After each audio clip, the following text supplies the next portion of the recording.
était Judas Iscariote.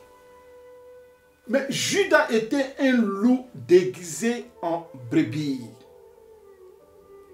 Et comme précédemment indiqué, Judas est l'ancêtre des prédicateurs d'Imovo. À présent, avec l'aide du Saint-Esprit, je m'explique. Pourquoi je dis que Judas est l'ancêtre des prédicateurs d'Imovo de ce siècle? Mais parce que Judas a manifesté une forme de dîme qui n'existe nulle part dans la sainte parole de Dieu. Depuis Genèse jusqu'à Apocalypse. Je m'explique. La dîme en argent. Judas a estimé le parfum à 300 deniers pour ceux qui nous prennent en marche. Il faut regarder les vidéos précédentes pour comprendre cette démonstration. Alors, Judas a estimé ce parfum à 300 deniers. Et lorsque le Seigneur Jésus-Christ s'est opposé, il allait prendre 30 pièces d'argent chez les principaux sacrificateurs pour trahir la grâce, c'est-à-dire le Seigneur Jésus-Christ. Alors, il allait vers les gens de la loi pour trahir la grâce. Puisque la dîme de 300 deniers, c'est 30. Alors, il allait prendre 30 pièces d'argent.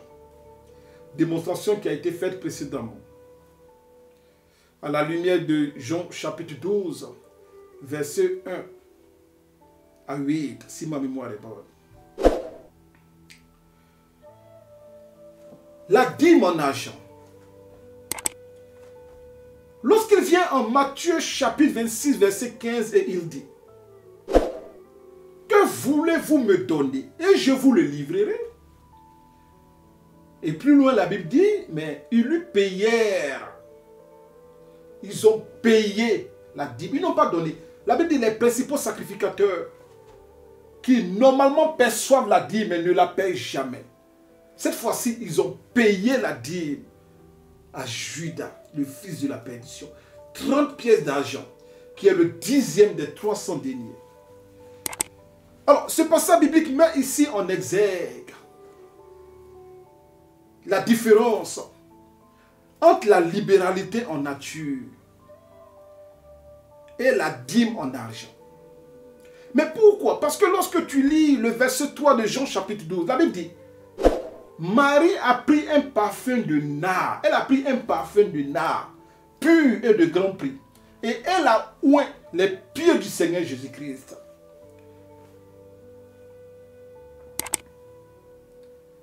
Elle n'a pas donné de l'argent au Seigneur Jésus-Christ. Elle a pris un parfum qui avait certes un grand prix, mais c'est ce qu'elle avait. J'aimerais dire qu'il y a des moments, la libéralité sous forme de nature a plus de valeur devant Dieu que la dîme hypocrite et satanique, vu que Dieu n'a jamais pris de dîme sous forme d'argent, que tu payes chaque dimanche dans ton bâtiment appelé abusivement église. Et je pèse mes mots. Je l'ai toujours dit. La libéralité sous forme de nature a plus de valeur que la dîme que tu donnes sous forme d'argent. Un, parce que la dîme sous forme d'argent n'existe nulle part dans la sainte parole de Dieu et même dans la volonté de Dieu. Mais la nourriture que tu donnes sous forme de libéralité à un orphelin dans la rue a plus de valeur que la dîme hypocrite que tu donnes d'après toi à ton pasteur et lui seul. Et cela chaque semaine, voire chaque fin du mois.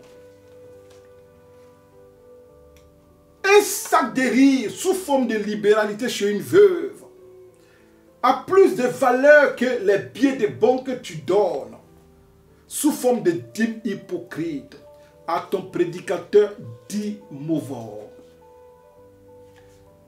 Les fournitures scolaires que tu payes pour la veuve, voire pour l'orphelin, pour leur éducation, a plus de valeur que les billets de banque que tu donnes chaque dimanche dans ton assemblée, sous forme de dîmes hypocrites à ton prédicateur voleur comme Judas. Et je pèse mes mots. Les médicaments sous forme de libéralité que tu offres à une personne malade à l'hôpital ont plus de valeur que les billets de banque que tu donnes de façon hypocrite à ton prédicateur, et cela chaque dimanche dans le bâtiment que tu appelles abusivement église. Le parfum que tu offres, tout comme notre bien-aimée Marie a offert un parfum au Seigneur Jésus-Christ, peut-être à cause de la chaleur, parce que il marchait de tout temps, il n'y avait pas de voiture. Elle s'est dit, mais peut-être à cause de l'odeur de la sueur, laisse-moi bénir mon Seigneur, laver ses pieds remplis de poussière entre griffes. Le parfum que tu offres sous forme de libéralité à une personne en prison, à cause des odeurs de sueur, ont plus de valeur que tes billets de banque hypocrites que tu paies sous forme de dîmes flatteuses. Daddy, voici ma dîme.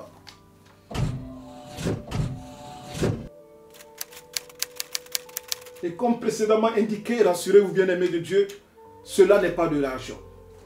Ce n'est que des papiers imprimés. Alors disais-je, Judas est l'ancêtre des prédicateurs d'Imouvron. Et pourquoi le dis-je? Mais c'est Judas qui a envoyé cette histoire de dîme pour le pasteur et pour lui seul. Comme précédemment indiqué, quand Judas a allé chercher les 30 pièces d'argent, il a partagé avec qui?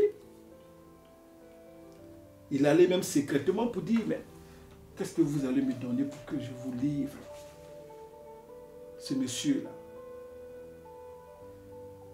Ils lui ont donné les 30 pièces d'argent. Il a pris, il a bien compté, il a fourré et il est parti.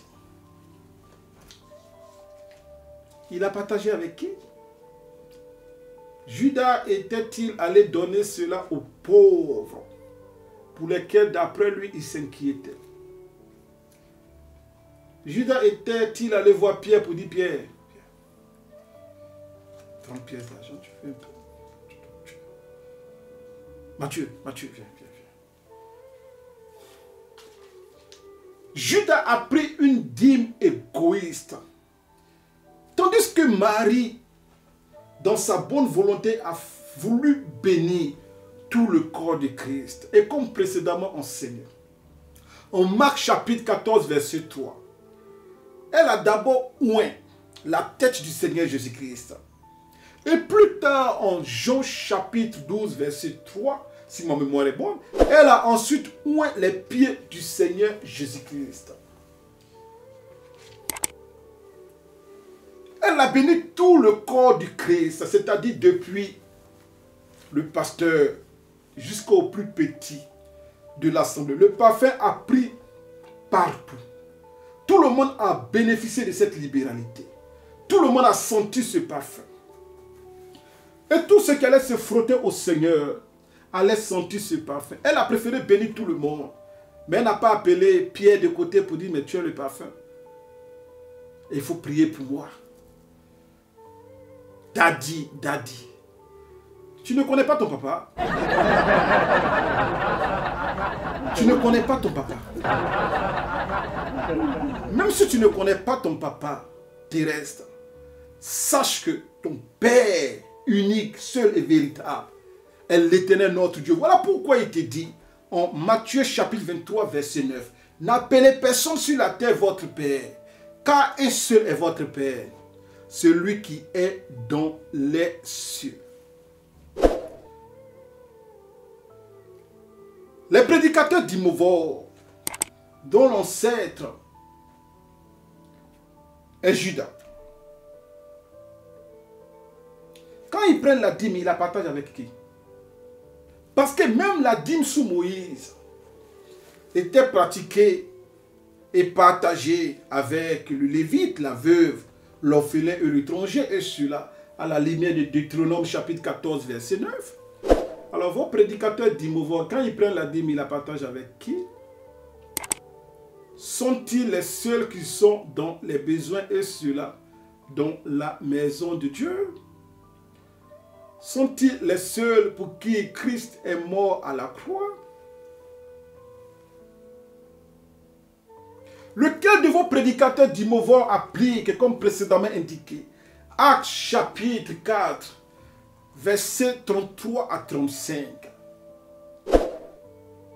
Lorsque les enfants de Dieu apportaient leur libéralité, selon ces passages bibliques, ils le déposaient aux pieds des apôtres. Et les apôtres ne prenaient pas cette libéralité pour les mettre dans leur poche pour dire, mais je suis le Melchisédek de David.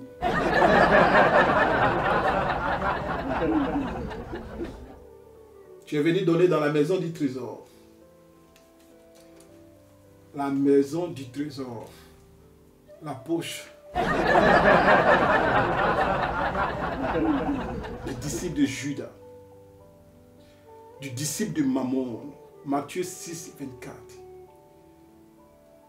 La Bible dit qu'il n'y avait aucun pauvre parmi eux parce que lorsqu'on déposait la recette de ces libéralités, ils le partageaient selon les besoins de chacun. Lequel des prédicateurs d'Imovo met en pratique cette parole? Ou bien la page a été déchirée de la Bible? On peut aller plus loin. Même dans l'église primitive, les apôtres contribuaient dans la libéralité. Nous connaissons l'histoire de Actes chapitre 4, versets 36 à 37. Là où la Bible dit que Joseph nommait Barnabas. Joseph surnommé par les apôtres Barnabas, ce qui signifie fils d'exhortation. Il était lévite.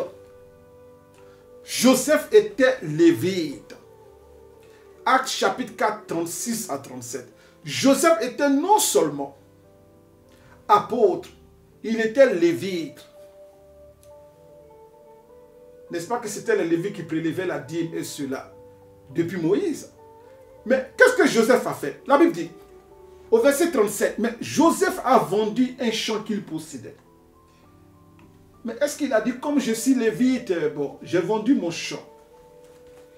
Je prends 10% parce que je suis lévite, je suis apôtre. Donc 10%, ça c'est pour moi. D'accord, 10%.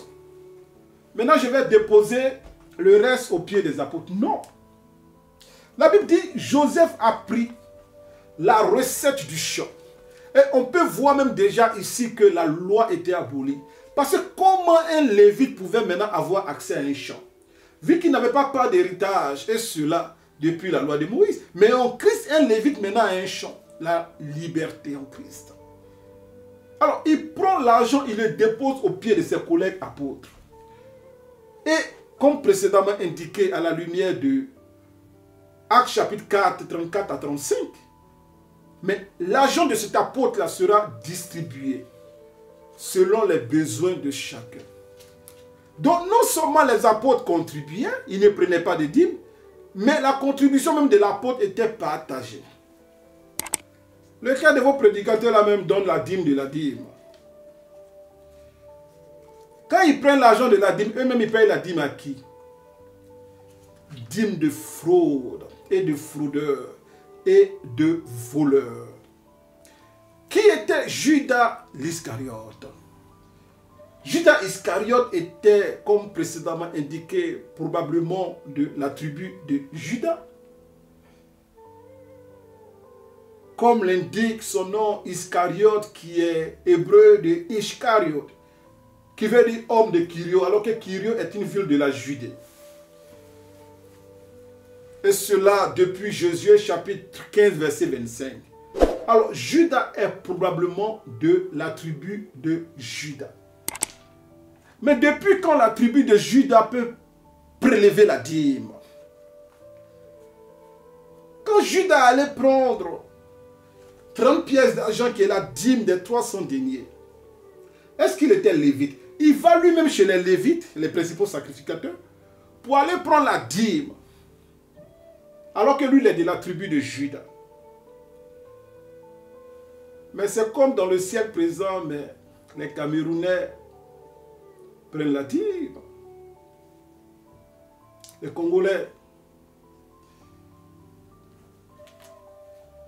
ils prennent la dîme au nom des Zambés.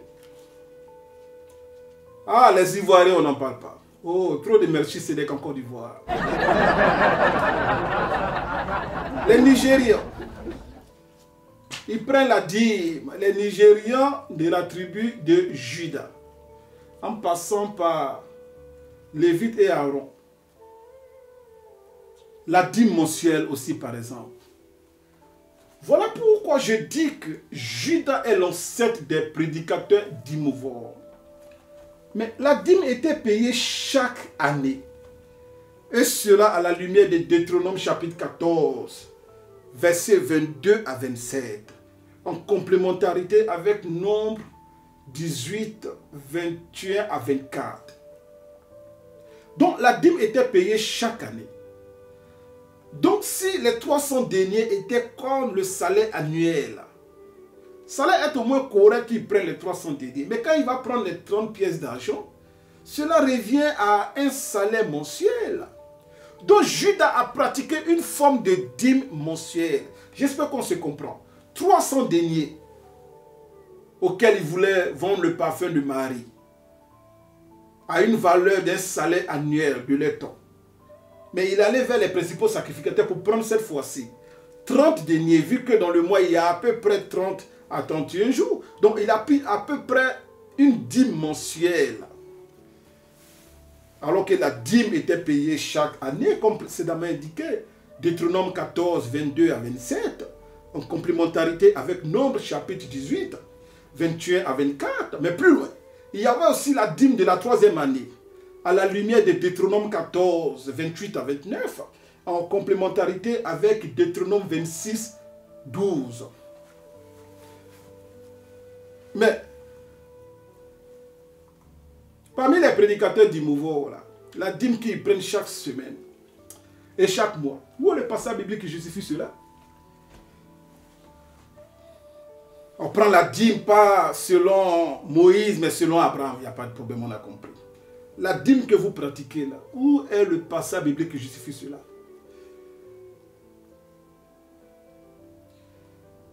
Voilà pourquoi je dis que Judas est l'ancêtre des prédicateurs dîmovores. Et de la même manière que Judas a fini, on peut aller plus loin. Judas va prendre la dîme chez ceux-là même qui devaient la recevoir.